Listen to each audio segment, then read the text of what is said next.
Hello दोस्तों, welcome to my channel Sanjay sir.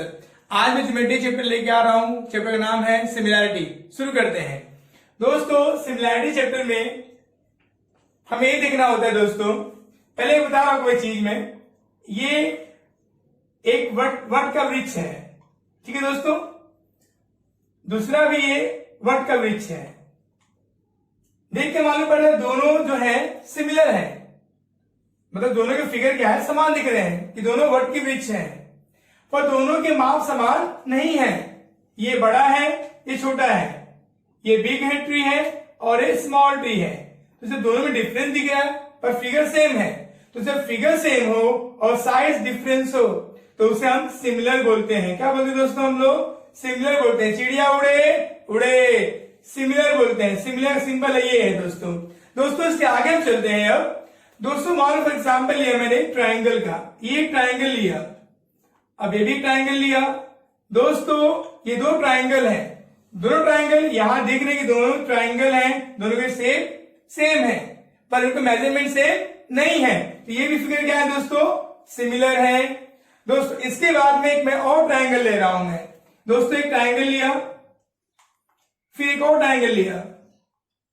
मैंने बताया कि मान लीजिए नाम दिया इसको A B C P Q R. मैं कहना चाहता हूं दोस्तों यहाँ पे ये ट्राइंगल दोनों है। इस ट्राइंगल में मैं ये बताना चाहता हूं ये साइड इस साइड के इक्वल है, ये साइड इस साइड के इक्वल है, वैसे ये साइड इस साइड के इक्वल है। दोस्तों इस फिगर में क्या हो रहा है, दो ट्राइंगल हैं पर दोनों यहाँ पे सिमिलर तो है ही है। सिमिलर होने के साथ साथ यहाँ पे एक और चीज है, दोनों के मेजरमेंट भी सेम है। तो जब सिमिलर भी हो और मेजरमेंट भी सेम हो तो उस फिगर को बोलते हैं कॉन्ग्रुएंट। तो ये हमारा फिगर जो है ये कॉन्ग्रुएंट है। कॉन्ग्रुएंट में सिमिलर में थोड़ा सा डिफरेंस है। यहां भी क्या हो दोस्तों, यहाँ पे मेजरमेंट भी सेम होता है, फिगर भी सेम होता है, और यहाँ पर फिगर सेम होता है पर मेजरमेंट सेम हो जरूरी नहीं है। हम एक तो से कह सकते हैं ये फिगर सिमिलर भी है, कॉन्ग्रुएंट भी है, पर ये फिगर सिर्फ सिमिलर है, कॉन्ग्रुएंट नहीं है। हर एक कॉन्ग्रुएंट फिगर सिमिलर होता है पर हर सिमिलर फिगर कॉन्ग्रुएंट हो जरूरी नहीं है दोस्तों शुरू करते हैं ratios of areas of two triangles. दोस्तों एरियाज ऑफ टू ट्राइंगल्स की हम पहले बात कर लें। सपोज मैंने ट्राइंगल लिया, दोस्तों एक ट्राइंगल लिया मैंने यहां पर, एक ट्राइंगल लिया मैंने ए बी सी, और एक ट्राइंगल लिया मैंने यहां पर पी क्यू आर। दोस्तों अब यहां पे इसका वर्टेक्स से मैं यहां पे एक परपेंडिकुलर ड्रॉ कर रहा हूं एडी। अब जो ये एडी जो है ये हमारा हाइट है, जिस साइड पे हम परपेंडिकुलर डाले हैं वो हमारा बेस है। हाइट को हम बोलेंगे एच और बेस को बोलेंगे बी। दोस्तों ऐसे यहां पर हमने पीएम हमने परपेंडिकुलर लिया है क्यू आर पे, सेम पीएम यहां पे हाइट है और यहां पे क्यू आर जो है हमारा बेस है। ए बी सी ट्राइंगल में और पी क्यू आर ट्राइंगल में आपने देखा बेस और हाइट। अब यहां पे जो हाइट है ये दोनों सेम दिख रहा है क्या आपको? नहीं, यहां पे हाइट सेम नहीं है, हमारा हाइट यहां पर सेम नहीं है। Height of first triangle is not equal to height of the second triangle, and the base of the first triangle is also not equal to the base of the second triangle. So there is one property when the base and the height of two triangles are not equal. In that condition, ratios of areas of two triangles, if you see, in that condition we can say that A1 upon A2 is equals to, now A1 is what? A1 is area of first triangle and A2 is what? Area of second triangle. We know the formula area of triangle is equals to half into base into height.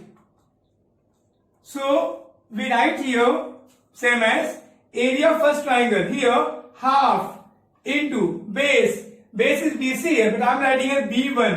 Base is BC, I'm writing here B1 into, and height is AD, I'm writing here H1.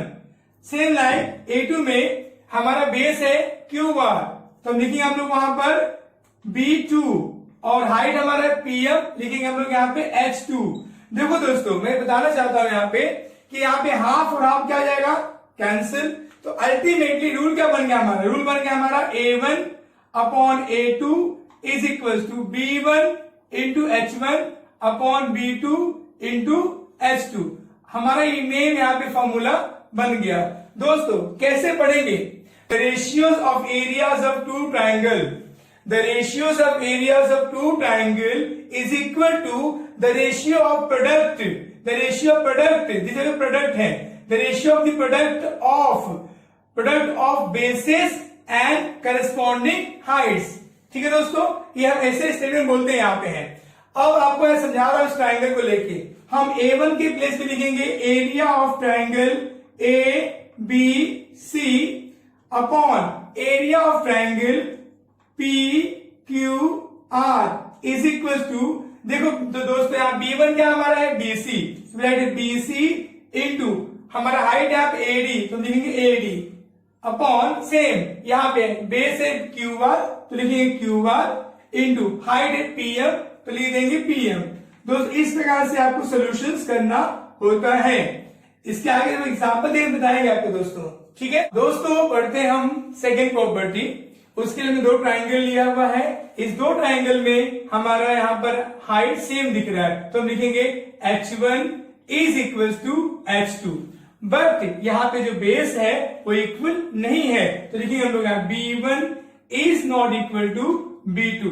In such condition हमारा क्या rule बनेगा, हम बनाएंगे यहाँ पे A1 upon A2 is equal to, जब height equal है तो हम बेस लेंगे, तो B1 अपॉन B2, ये हमारा बन गया प्रॉपर्टी सेकेंड। अब इसे कैसे पढ़ेंगे, हम इसे पढ़ेंगे the ratio of areas of two triangle with equal heights is equal to the ratio of their corresponding bases. ठीक है दोस्तों, देखिए थर्ड प्रॉपर्टी, दो ट्राइंगल लिया ABC और PQR, यहाँ पे बेस हमारा है BC और यहाँ बेस हमारा QR है। दोस्तों मैं बता रहा हूं दोनों बेस यहाँ पे इक्वल में ले रहा हूं, तो लिखूंगा B1 is equal to B2, पर दोनों की हाइट यहाँ पे सेम नहीं है, तो लिखेंगे H1 is not equal to H2। तो हमारा प्रॉपर्टी बन जाएगा A1 upon A2 is equal to, जब हमारा यहाँ पे बेस इक्वल है तो हम लेंगे हाइट, तो H1 अपॉन H2। अब इसे कैसे पढ़ेंगे, तो दोस्तों पढ़ते कैसे, इसको हम बोलेंगे the ratio of areas of two triangle with equal bases is equal to the ratio of their corresponding heights. ठीक है दोस्तों पढ़ते हैं फोर्थ एंड लास्ट प्रॉपर्टी। दोस्तों यहाँ दो ट्राइंगल लिया हमने ABC और PQR एज इट इज, यहाँ पे हाइट दोनों की सेम दिख रही है, तो मैंने यहाँ पे लिया H1 is equal to H2। वैसे ही मुझे बेस दोनों सेम दिख रहा है, तो मैं ले रहा हूं B1 is equal to B2। जब दोनों ट्राइंगल में हाइट भी सेम हो, बेस भी सेम हो, उस कंडीशन में हमें बताना होता है कि A1 upon A2 is equal to 1 upon 1।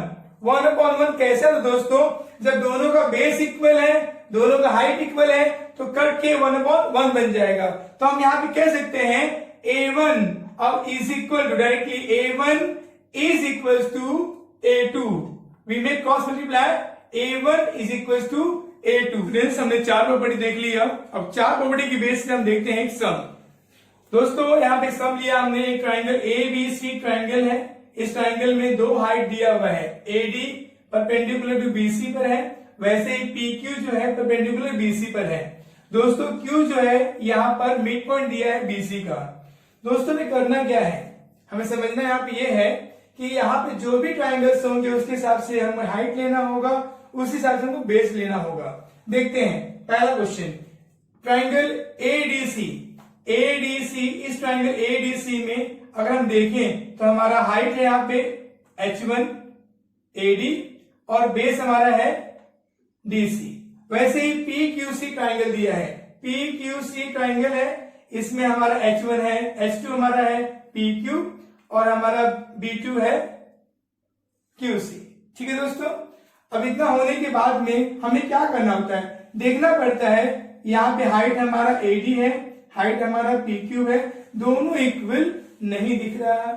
वैसे ही यहाँ बेस हमारा DC है और यहाँ बेस हमारा QC है, ये भी दोनों इक्वल नहीं है। तो प्रॉपर्टी को रिमेम्बर करते हुए हमें मालूम पड़ रहा है कि जब हमारा H1 इक्वल नहीं है H2 के और हमारा जब B1 भी इक्वल नहीं है B2 के, उस समय प्रॉपर्टी आता है A1 upon A2 is equal to B1 into H1 upon B2 into H2।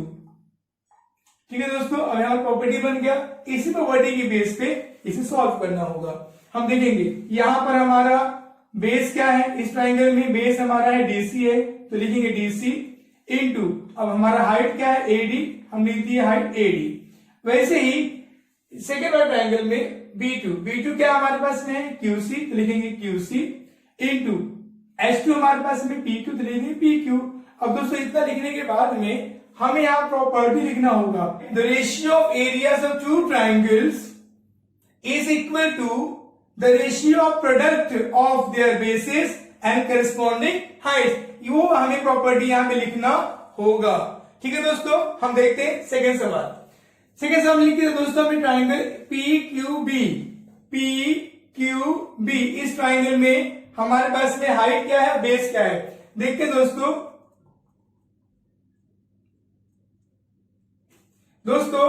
PQB triangle में हमारे पास में हाइट है H1 और यहां बेस हमारा होगा B1।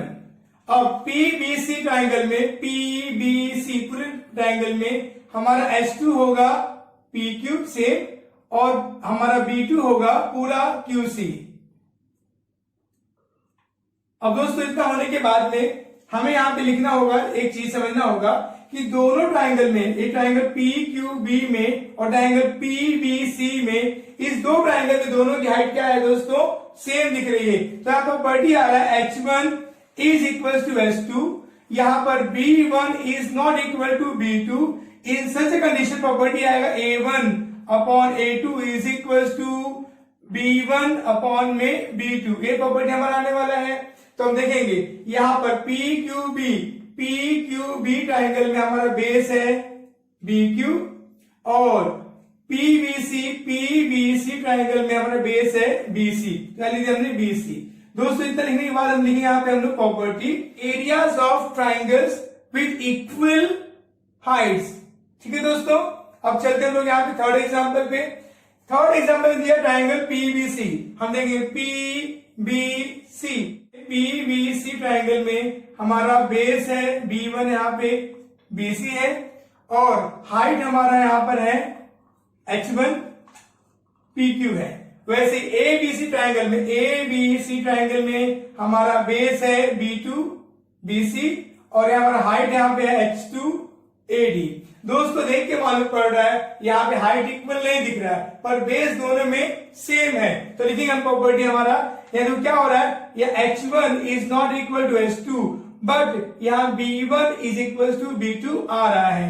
इन सच कंडीशन लिखेंगे A1 upon A2 is equal to H1 upon H2 हमारी प्रॉपर्टी है। इसके हिसाब से हम यहाँ पे सॉल्व करेंगे। देखेंगे इस ट्राइंगल PBC में हाइट हमारा PQ, तो लिखेंगे आप PQ अपॉन में यहाँ पे सेकेंड ट्राइंगल में ABC ट्राइंगल में हमारा हाइट AD, तो लिखेंगे हम AD।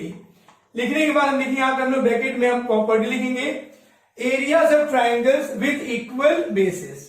ठीक है दोस्तों, अब चलते हैं हम लोग फोर्थ एंड लास्ट एग्जाम्पल पे। Area of triangle PQB, see triangle PQB here, PQB. In this triangle PQB, height is H1 PQ and our base is B1 BQ. B1 is BQ. Now another triangle PQC. In triangle PQC, our height is H2 here PQ and our base is B2, that is QC. So by observing this figure that we know that point Q is midpoint of BC. अगर point Q midpoint है BC का तो मालूम पड़ेगा कि BQ जो है वो QC के इक्वल होगा। तो दोनों का बेस क्या होगा, सेम। तो यहाँ पे बेस इक्वल हो गया। जब बेस इक्वल हो गया, ओके, अब यहाँ जो हाइट दोनों क्या है, सेम है, यहाँ हाइट भी इक्वल है, h1 बराबर h2 के है। तो दोस्तों बताया था प्रॉपर्टी फोर्थ में कि जब बेस और हाइट दोनों इक्वल होंगे तो प्रॉपर्टी आएगा a1 upon a2 is equal to 1 upon 1। दोस्तों यही प्रॉपर्टी यहाँ अप्लाई होगा, तो यहाँ पे आएगा 1 अपॉन 1। हम देखेंगे यहाँ पे हम लोग triangles with equal Heights and equal basis. Okay दोस्तों, तो आपने अभी देखा एग्जाम्पल्स, आशा करता हूँ एग्जाम्पल समझ में आपको आया होगा। दोस्तों आज आपके सामने कोट लेके आया हूं मैं चाणक्य जी का। चाणक्य जी कहते हैं a man is great by deeds not by birth. दोस्तों इंसान जो है अपने कर्मों से बड़ा होता है, ना कि अपने जन्म से। दोस्तों अपने जन्म को उजागर कीजिए, आप एजुकेट अपने करते रहिए। दोस्तों मेरे वीडियो को लाइक करते हैं तो प्लीज इसे लाइक कीजिए, शेयर कीजिए, अच्छे वैल्यूएबल कमेंट दीजिए और जिससे मेरा मोटिवेशन बढ़ते रहे। दोस्तों अगर सब्सक्राइब नहीं की चैनल को सब्सक्राइब कर लीजिए, उसके बगल में बेल आइकन बटन है उसे दबा लीजिए जिससे मेरे नोटिफिकेशन मिलते रहे। थैंक यू सो मच, धन्यवाद दोस्तों, नमस्कार।